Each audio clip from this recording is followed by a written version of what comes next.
Ooh. How come we didn't have monkeys in here? Where are the monkeys? Those are stay for tonight. These like tents.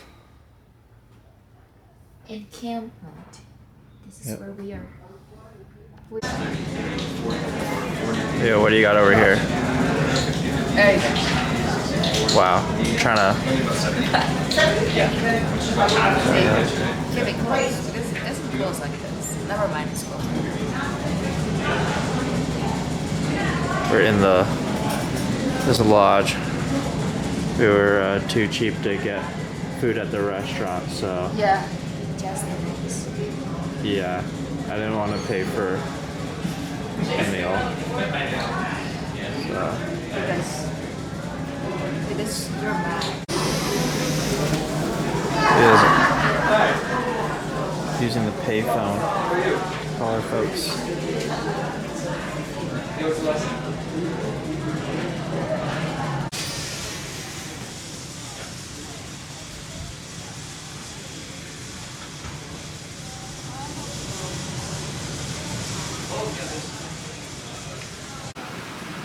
It's so cool.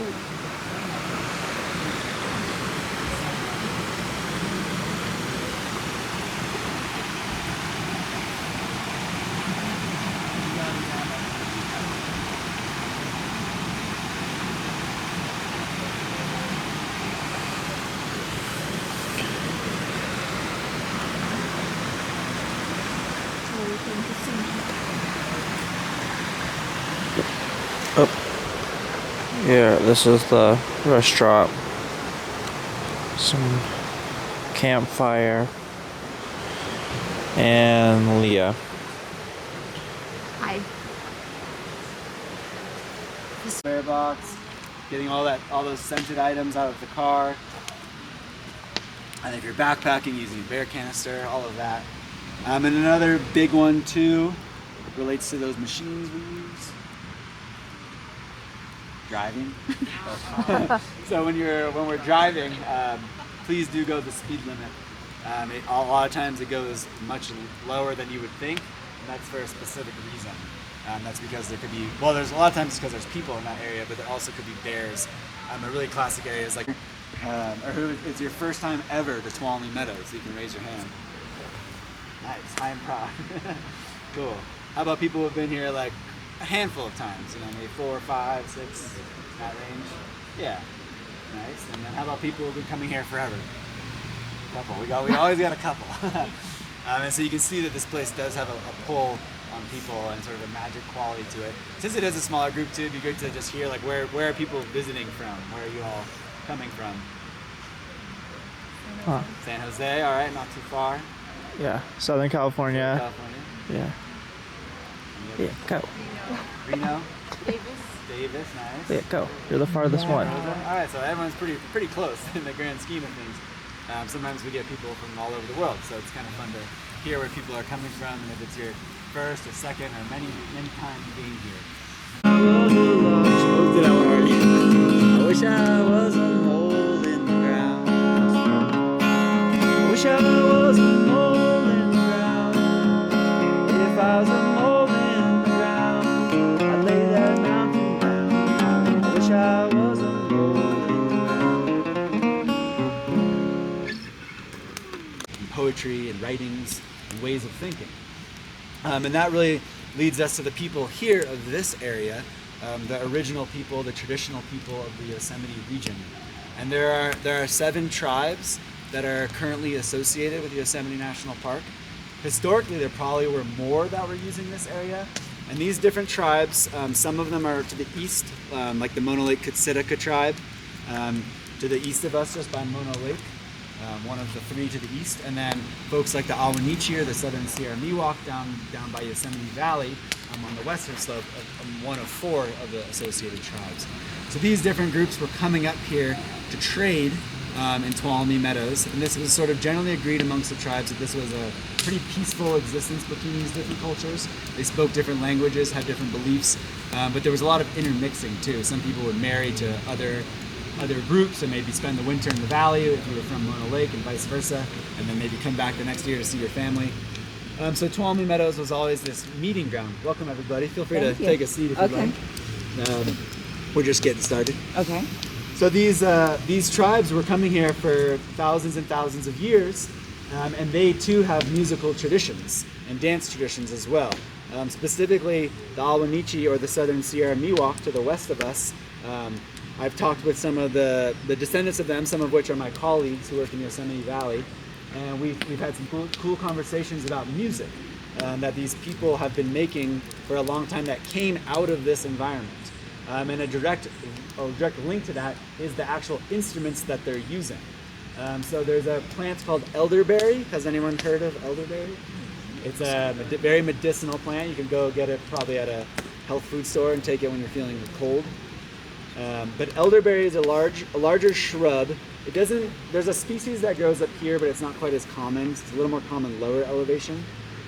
And this tree is very important to these people, and has been, and for so much that they call it the tree of music. And what they do, there's two different ways to make different instrument from it. You can imagine the stem of it is about maybe you can get like a little thicker than that root, so kind of like that thick maybe.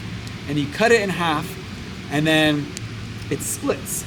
So then you can kind of wave it like this, and it kind of makes a clapping sound. So they call it a clapper stick.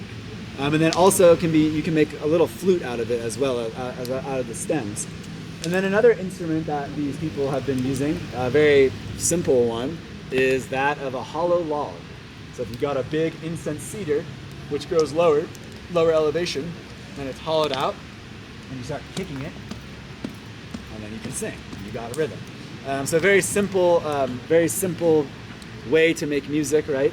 That can get more complex with the singing itself. And then we think about the dance, and the dance of these people, specifically of the Southern Sierra Miwok, really shows the influence of the natural world, because they have many different dances. One of these dances mimics the bird, the northern flicker. So I don't know if anyone's seen that bird or heard of it before, but it's a type of woodpecker that flies in these mountains. They're super beautiful. They have like a salmon peach colored underside to their wings, lots of speckles on their body. A really beautiful bird. And a lot of times this bird eats ants on the ground, so it kind of hops around on the ground. And the Southern Sierra Miwok have a dance that reflects this, that was directly inspired by the flicker, by this type of woodpecker. So there's a lot of other examples of these, of just ways that these cultures were inspired by the natural environment to be creative and express themselves. And these traditions are still practiced to this day. There was an event that just happened a couple weekends ago called the Big Time. And a lot of tribes around California continue this practice called the Big Time. It's a large gathering where many members of the tribes come together and they practice songs and dances that comes from the ancestors. So it's kind of a cool thing to remember that these people had such a dark history in this place, being forcibly removed from their homeland, but yet they're still here practicing their traditions, practicing their cultures. They even just do the traditional walk, which just happened as well a couple weeks ago. They finished that, where they follow a route that their ancestors took, crossing the Sierra Nevada. And every year they flip-flop. So this year they started at Mono Lake, and then they walk to Yosemite Valley. And then the next year they flip it and go the other direction. And all the while they're with elders and kids, everyone of all sorts of ages. So they're going quite slow and telling stories and having ceremonial practices along the way. And this leads us to another example of the types of music that we can find throughout the park and throughout the rest of this country, and that has a lot to do with movements. We get these people moving across the mountain landscapes, right, from east to west. It's sort of the same story goes with many different cultures that have come here to the U.S. Over time. And so this next song that I'll play sort of reflects that, and it's because it's the title of this song. Oh, hold on, I gotta take this off first. Getting ahead of myself.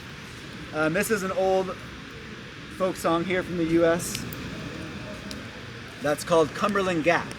And the Cumberland Gap, maybe you've been there before, in the east, is a gap that many people have walked through, including the tribes of that area.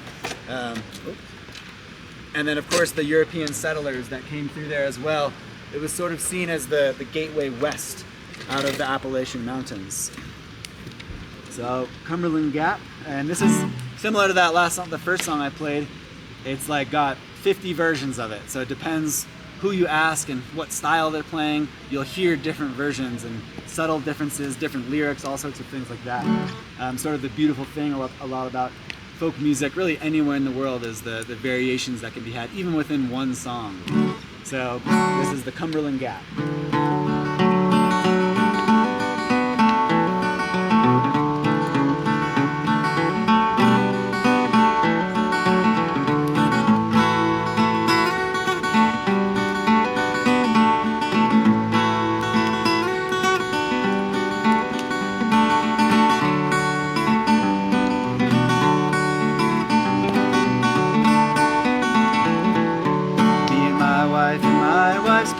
We all walk down through the Cumberland Gap, Cumberland Gap, Cumberland Gap. We all walk down through the Cumberland Gap.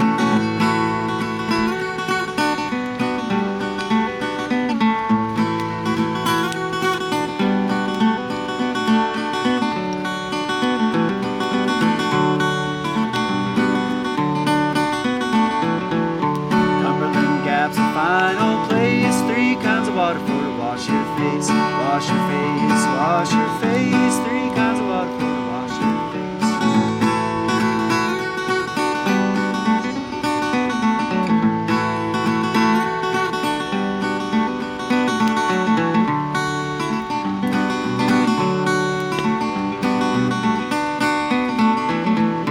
Cumberland Gap with its cliffs and the rocks, home of the panther, bear and the fox. Cumberland Gap, we'll all go down through the Cumberland Gap.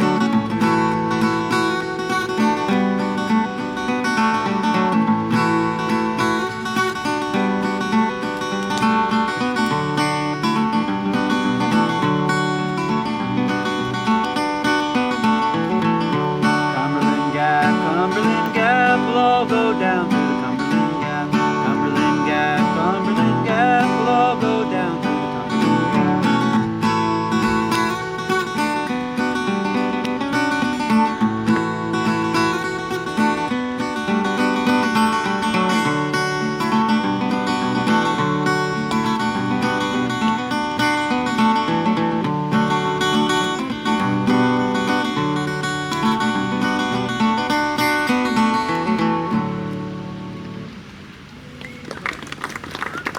Thank you.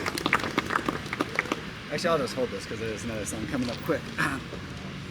So, thinking a lot about movements of people, we think a lot about here in this country the movement of east to west, like that last song sort of refers to, going through and making it west.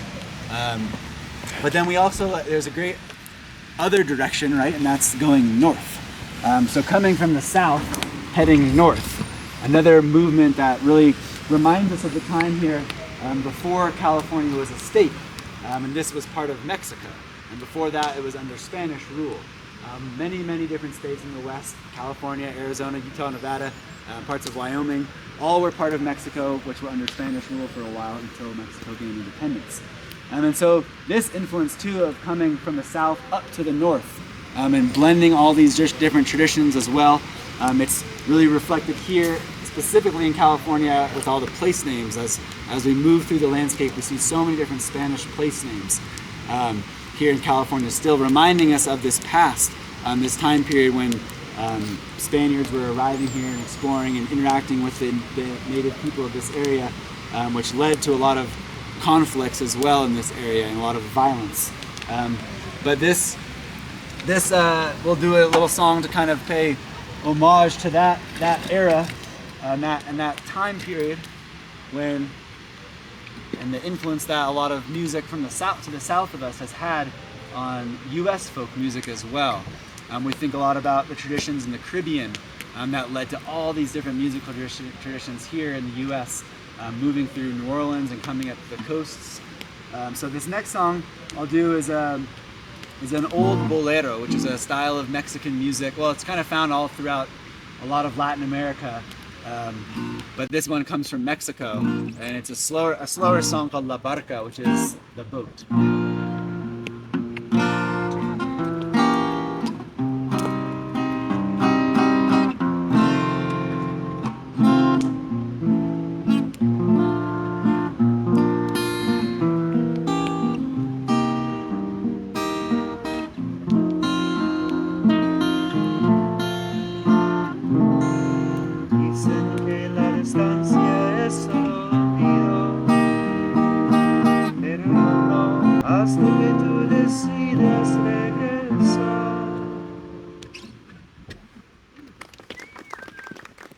Thank you.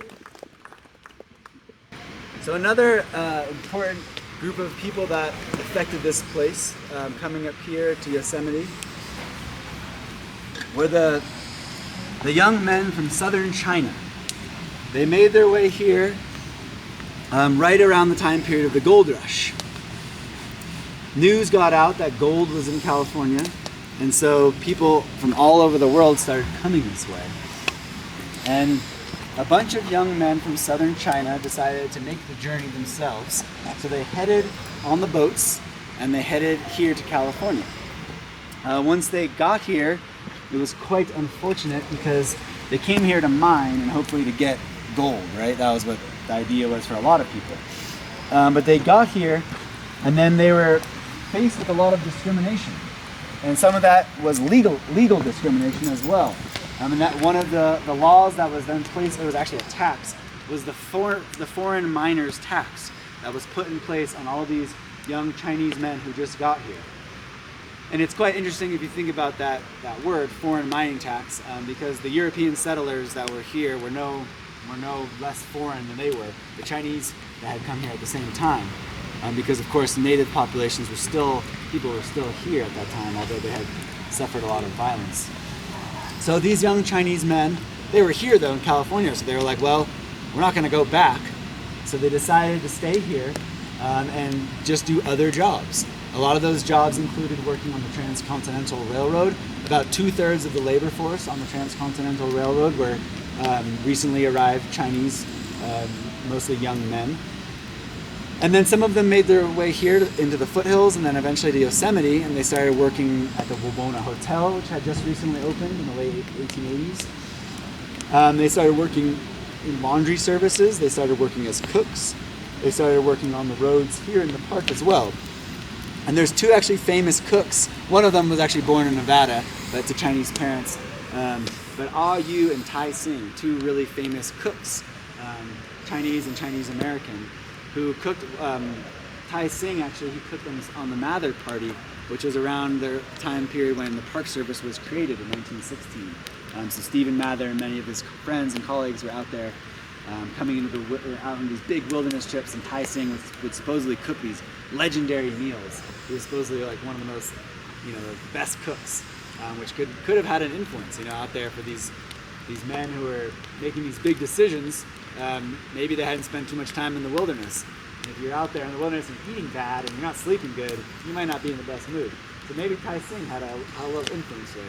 But then going back now to the road work, a lot of these young Chinese men were out here working on the roads. They built the Wawona Road with hand tools in the winter, which is just kind of mind-blowing to think about doing that hard of work.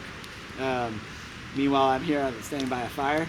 But they were out there with hand tools in the winter, building a road that connected the Wawona to the valley. And then, how many of you drove in on Tioga Road? I should see all hands unless you walked to it. Tioga Road, the precursor to that road was the Great Sierra Wagon Road, which the Great Sierra Wagon Road was also built by a majority, the labor force was a majority Chinese young men as well. And they were paid less than their European counterparts. There was about 250 Chinese men and 90 Europeans that were here working on this road, which was the precursor to Tioga Road. During that time, there was lots of exploration in the mines up here for Bennetville. Maybe you've been up there, maybe you've hiked to Mono Pass. You can see these old log cabins that are still there from that era. But so they were up here working on this road as well, and it was completed very quickly as well. I think it was around 130 or 140 days that they completed this section. That road though, the Great Sierra Wagon Road, didn't cross over Tioga Pass down to Levine. That was created a little bit later. So they were out here working, and I like to think a lot about the role that music might have played in these people's lives as well, but really any person who's traveled a far distance away from their home. Because when you make such a long journey like that, which I can't even imagine, and you can't carry much with you, you carry your stories of your people, you carry the traditions of your people.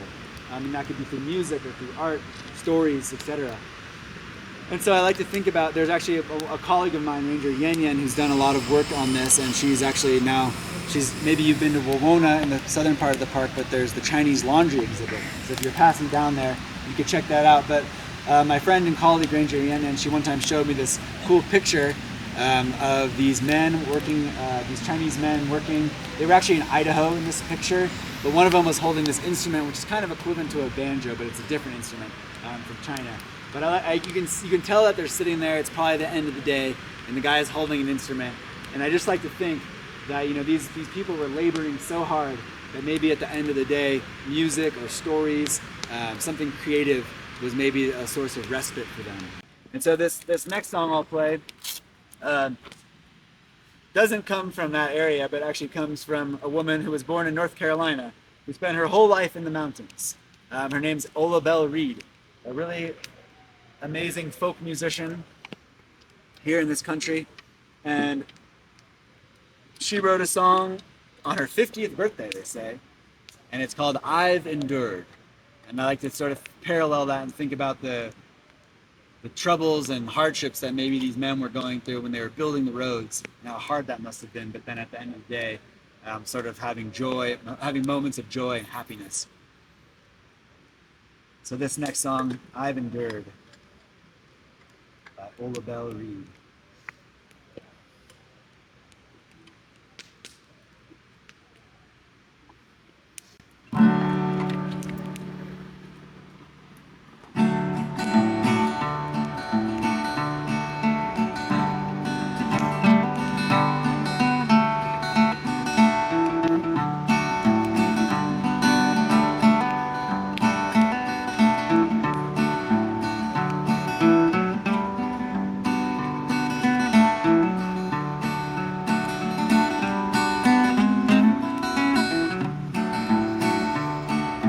Born in the mountains about 50 years ago, I've trod the hills and valleys, been through the rain and the snow.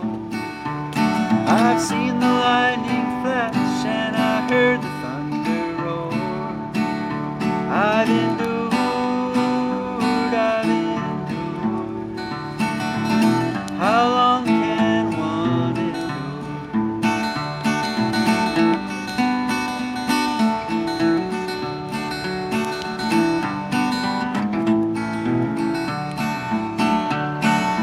Barefoot in the summer, on and through the fall, many a mouths to feed, and we couldn't feed them all.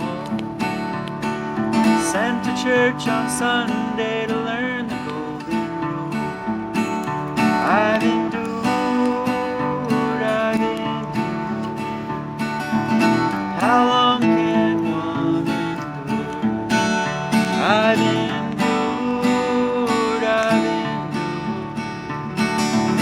How long can one endure?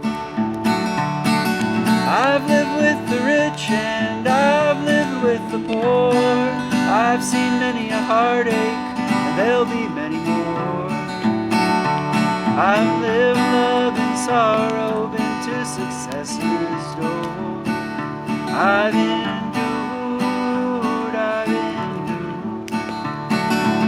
How long can one endure? I've endured, I've endured. How long can one endure? Oh, I've endured, I've endured. How long can one endure?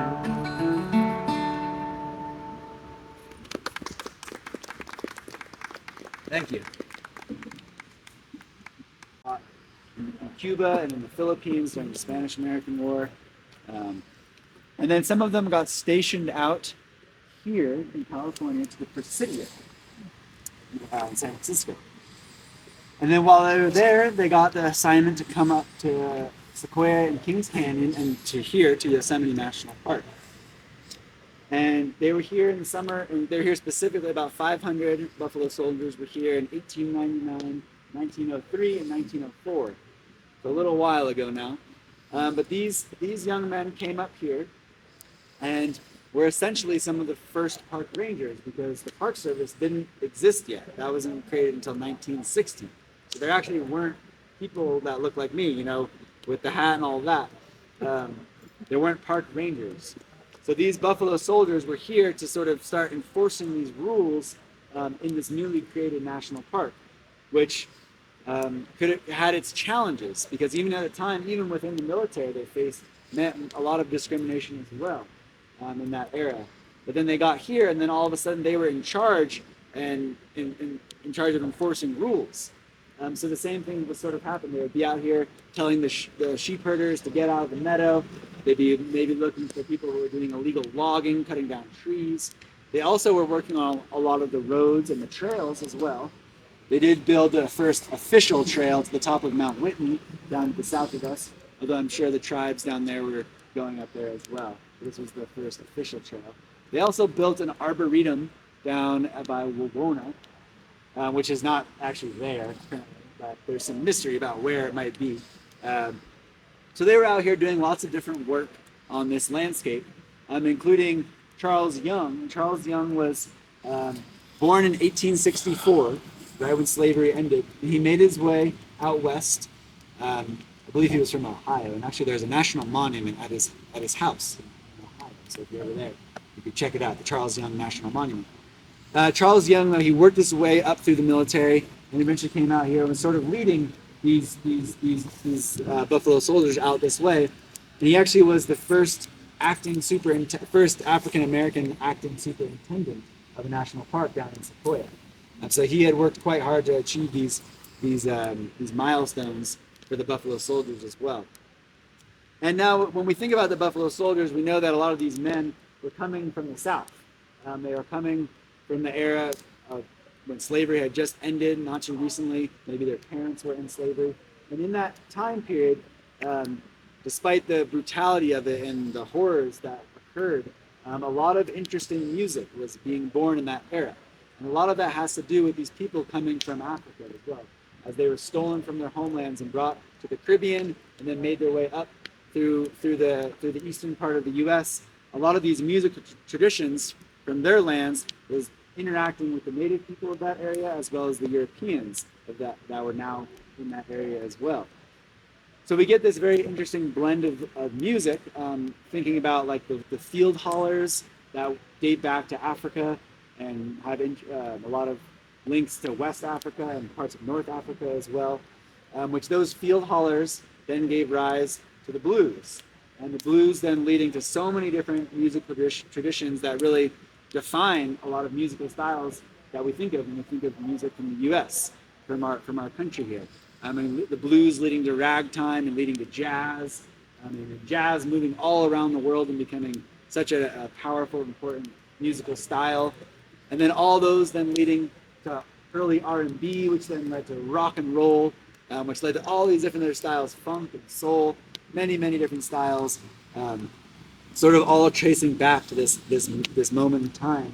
And a lot of that can be traced back to Africa as well. And then when you look at the larger Western Hemisphere and think about to the south of us, all the music in the Caribbean and all the music in Brazil and Latin America that has all these African traditions as well, that gave rise to a multiplicity of amazing musical styles.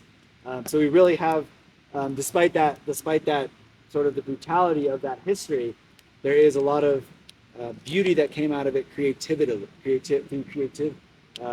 acts of these people who are making music throughout all these different countries, leading to some of the greatest music that we have, I would say. So I'll play a style from that tradition, a much more recent, well, relatively recent musician that you've probably all heard of, Sam Cooke, which can be quite hard to do a Sam Cooke cover, but we'll try our best here.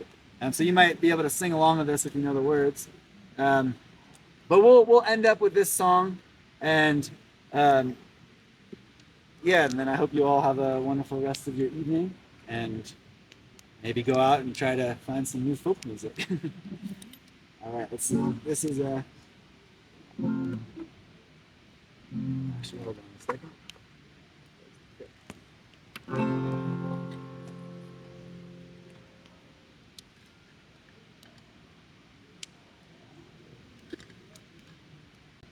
All right.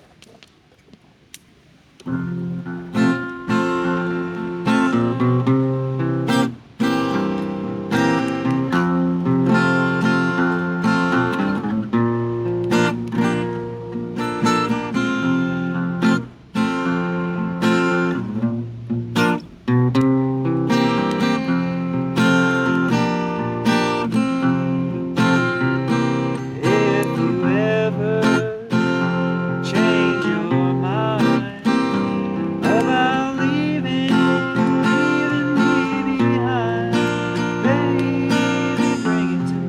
Bring your sweet loving, bring it on home to me. I know I tried to treat you right, but you stayed out at night. But I'll forgive you, bring it to me. Bring your sweet loving, bring it on home to me. I'll give you diamonds and money too, but that ain't all I do for you. Baby, bring it to me. Bring your sweet loving, bring it on home to me.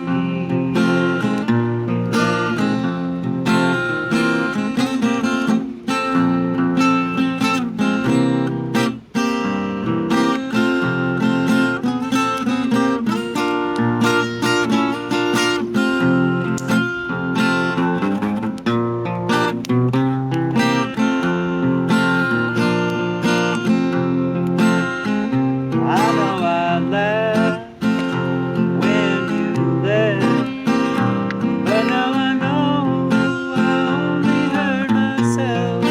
Baby, bring it to me. Bring your sweet loving, bring it on home to me. If you ever change your mind about leaving me behind, baby, bring it to me. Bring your sweet loving, bring it on home to me.